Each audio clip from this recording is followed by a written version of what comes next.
আসসালামু আলাইকুম, কি অবস্থা সবার? আপনাদের মোস্ট অ্যাওয়েটেড ভিডিওটা নিয়ে এসেছি আজকে হিলিও 8 এর একটা আফটার 40 ডেজ রিভিউ, যেইটা আপনাদের অনেক কাজে আসবে। কারণ আপনারা অনেকেই কমেন্ট করেছিলেন ভাই এটার একটা লং টার্ম রিভিউ আমরা দেখতে চাই, অ্যান্ড হিয়ার ইট ইজ। আজকে আমরা এই ফোনটার অনেক ডিপ অ্যান্ড ডিটেল জিনিসপত্র নিয়ে কথা বলবো, অ্যান্ড আপনারাও যে সমস্যাগুলো ফেস করেছেন সেগুলো আমার আগের ভিডিওর কমেন্ট সেকশনে জানাইছেন, সেইগুলোও আপনাদেরকে জানাবো। অ্যান্ড আমার এতদিন ইউজার এক্সপিরিয়েন্স কেমন ছিল, কোন কোন সমস্যা পেয়েছি, কোন কোন ভালো জিনিস পেয়েছি, সব কিছুই থাকবে আজকের ভিডিওতে। তো হ্যালো গাইস, কেমন আছেন সবাই? আমি রবিন, আপনারা দেখছেন মনবাড়ি। তো চলুন শুরু করা যাক। প্রথমে তিতাস কুমার ভাই আমাদেরকে মেসেজ করেছেন, ভাই 18 ওয়াটের চার্জের বদলে যদি 33 ওয়াটের চার্জার দেওয়া হতো তাহলে একটু বেশি ভালো হতো। আসলে অনেক কিছুই ভালো হতো। এই বাজেটে আপনারা অ্যামোলেড ডিসপ্লে পাচ্ছেন, আবার 33 ওয়াটের ফাস্ট চার্জিংও যাচ্ছেন। এত কিছু আসলে একসাথে দেওয়া সম্ভব হয় না। যদিও হ্যাঁ 33 ওয়াট অলরেডি মার্কেটে আছে, কিন্তু সেখানে কিন্তু আবার অ্যামোলেড ডিসপ্লে নাই, এত ভালো প্রসেসর নাই। সো সব কিছুই আপনাদের বিবেচনায় কিন্তু রাখতে হবে। স্টিল এটা 18 ওয়াটও আমি নিজে পার্সোনালি স্যাটিসফাইড। এমডি মাসুদুল্লাহ আমাদেরকে কমেন্ট করেছেন, এই ফোনটা অনেক ভালো, আমি 1 মাস ধরে ইউজ করছি। অনেকের ভালো এক্সপিরিয়েন্সও কিন্তু আছে, কিন্তু তার সাথে অনেকের খারাপ এক্সপিরিয়েন্সও আছে, সেগুলোই একে একে জানাচ্ছি আপনাদেরকে। বনি 960 আমাদেরকে কমেন্ট করেছেন, ভাইয়া লং টাইম ইউজ করার জন্য 19,000 টাকার মধ্যে কোনটা ভালো হবে? লং টাইম ইউজ করার জন্য আমি সবসময় যেগুলো ওয়েল এস্টাবলিশড ব্র্যান্ড বাংলাদেশে, like Xiaomi, Realme, Samsung, Oppo, Vivo, এই ধরনের ফোনগুলোই সাজেস্ট করি। কারণ এইগুলোর পার্টস আপনি অ্যাভেলেবেল পাবেন অনেক দিন পর্যন্ত, যে কোনো সমস্যায় আপনি সমাধানও তাড়াতাড়ি পেয়ে যাবেন। উজ্জ্বল ভাই আমাদেরকে কমেন্ট করেছেন, এইটার ফিঙ্গারপ্রিন্ট সেন্সরের সমস্যা রয়েছে, যে কারো ফিঙ্গার দিয়ে আনলক হয়ে যায়। ভাই এরকম তো সমস্যা আমি পাই নাই এতদিন ইউজে, এটা হওয়ারও কথা না। যদি এরকম হয় তাহলে আমি বলবো যে আপনার ফোনটা একবার রিসেট দেন, একদম হার্ড রিসেট, যেটা সেটিংসের ভিতর থেকে দিতে হয়। দেন আপনি আবার নতুন করে আপনার ফিঙ্গারটা সেট করেন, তাহলে দেখবেন আই থিঙ্ক সমস্যাটা সমাধান হয়ে যাবে। কারণ এরকম সমস্যা হওয়ার কথা নয়, কারণ আমি আমার পার্সোনাল ইউজে পাইনি। আমাদের আকাশ মাহবুব ভাইও কমেন্ট করেছেন, আমিও 1 মাস ধরে ব্যবহার করে আসছি, কোনো অভিযোগ নেই, কিন্তু এক ভিডিওতে জানলাম সিম্ফনির আপডেট দেয় না। এইটা হতাশাজনক। আসলে এটা আপনার না, এটা আমাদের সবারই হতাশাজনক যারা সিম্ফনি লং টাইম ইউজ করতে চাই।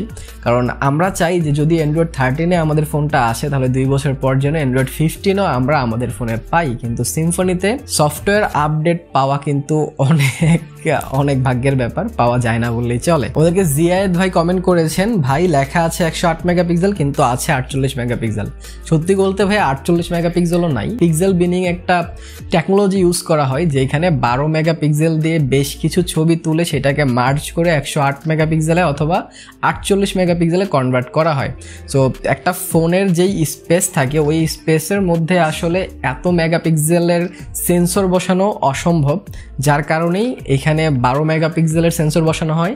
সেটা দিয়ে একসাথে 4টা বা 8টা ছবি তোলা হয়, সেগুলোকে একসাথে মার্চ করে একটা লার্জ স্কেলের পিকচার আপনাদের সামনে শো করানো হয়। এটা অনেক ডিপ একটা টেকনোলজি। তো সেইটা নিয়ে আসলে আমার মনে হয় না এত টেনশন থাকা উচিত, কারণ সবগুলা ব্র্যান্ডই একই রকম করছে। সো এবার আসা যাক আমার পার্সোনাল এক্সপিরিয়েন্সে বেশ কিছু ভালো জিনিস পেয়েছি, বেশ কিছু খারাপ জিনিস পেয়েছি। ভালো জিনিস নিয়ে আগে কথা বলি। আমার পার্সোনাল ইউজের আমি প্রথমত এই ফোনটার সবচেয়ে বেস্ট যে জিনিসটা ছিল ওইটা হচ্ছে এটার ডিসপ্লে। এই বাজেটে একটা অ্যামোলেড ডিসপ্লে আপনারা পাচ্ছেন, অ্যান্ড ফুল সিমেট্রিক্যাল বেজেল, 4 সাইডে কিন্তু এক ধরনের বেজেলই দেওয়া, যার কারণে একটা ফুল ভিউ এক্সপিরিয়েন্স আপনারা পাবেন। অ্যান্ড সেইটা আমি পেয়েছি কন্টেন্ট ওয়াচ করে, ইউটিউব দেখে, ভিডিও দেখে, মুভি সিরিজ দেখে। ভাই এটাতে অনেক মজা, যারা দেখতে চান তারা অবশ্যই নিতে পারেন, আমার থেকে অবশ্যই রিকমেন্ডেড। অ্যান্ড ইনডোর আউটডোর এটার ব্রাইটনেস নিয়েও আমি অতটা প্যারাই পড়ি নাই, আমার কাছে কিন্তু মোটামুটি ভালো লাগছে এটা ডিসপ্লে আফটার লং টাইম ইউজের পরেও। এরপরে হচ্ছে ডিজাইন।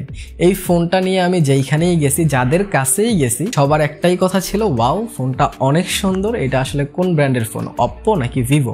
কারণ অপ্পো, ভিভোই কিন্তু এত সুন্দর সুন্দর ডিজাইনের ফোনগুলো মার্কেটে আনে, সিম্ফনি হিলিও অনেক কমই আনে, বাট এইটাতে তারা অনেক ভালো একটা ডিজাইন কিন্তু পুশ করেছে। এরপরে আমার যেটা ভালো লেগেছে সেটা হচ্ছে এটার পারফরমেন্স সেকশন। লিটারেলি এটার পারফরমেন্স সেকশন অনেক ভালো ছিল। এই বাজেটে যে প্রসেসর আপনারা পাচ্ছেন, কারণ 16-17 হাজার টাকা হিলিও G99, ইটস ইনসেইন ব্যাপার স্যাপার। তার সাথে এত ভালো ডিসপ্লে, ফুল এইচডি রেজুলেশনের ডিসপ্লে, তার সাথে অ্যামোলেড, তার সাথে এত সুন্দর ডিজাইন। সো এটা একটা কম্বাইন কিন্তু ভালো প্যাকেজ আপনাদের জন্য। এটাতে বেশ কিছু গেমিং আমি করেছি, বেশ কিছুক্ষণ গেম খেলেছি।